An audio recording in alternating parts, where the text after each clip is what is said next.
President Obama is out there campaigning, but he's also doing his day job. We're joined by the Republican National Committee Chairman, Reince Priebus. Reince, thanks very much for coming in. I want to talk politics in a moment, but I want to get your reaction because on the economic front, the jobs front, the numbers are moving definitely in the right direction. On Friday, we saw that 200,000 jobs were created in December. It's moving up 6 months in a row, at least 100,000 new jobs created. That's a dramatic improvement. What do you say?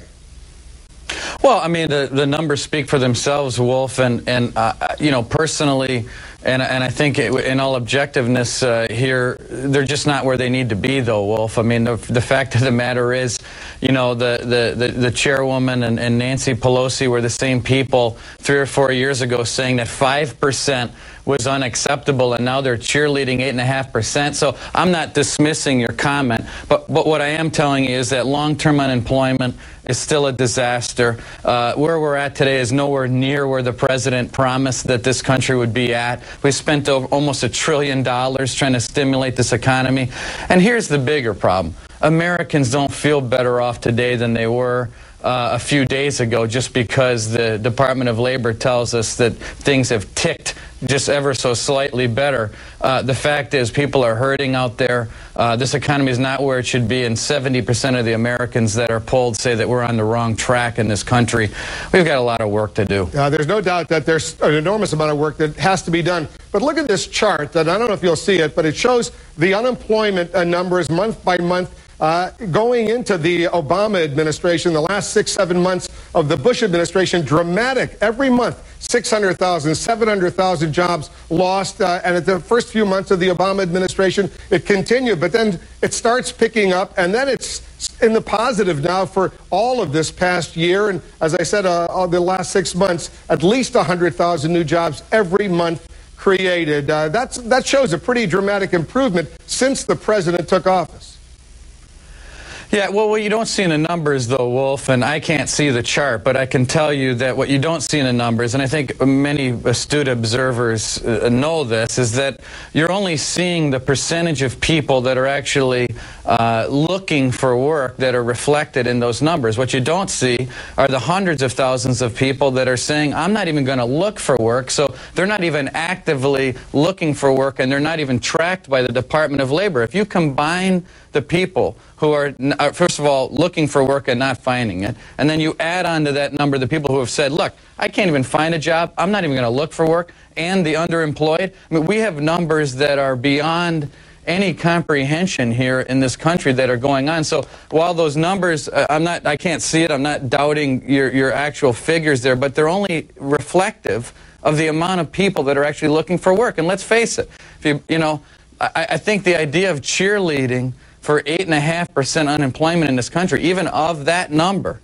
I think is just it's a joke. Now, we can agree that it's an uptick, but certainly I couldn't possibly take it any further than that. And we'll obviously have to see where they go in the coming months between now and November, what impact it will have. But let me talk politics a little bit, Republican Party politics, and you're the chairman of the Republican Party. As you know, Reince, it's been very bitter over these past few weeks. A few examples. Newt Gingrich calls Mitt Romney a liar. Rick Santorum says Ron Paul is disgusting. Ron Paul says Newt Gingrich is a chicken hawk.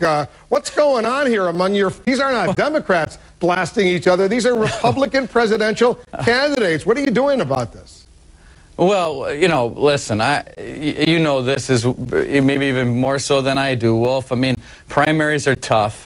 History shows that tough primaries, usually for the opposition party, I mean, they're usually a good thing. I happen to think the opposite, Wolf. I think that a tough primary, a little bit of drama, everyone's talking about, even David Axelrod's talking about our primary.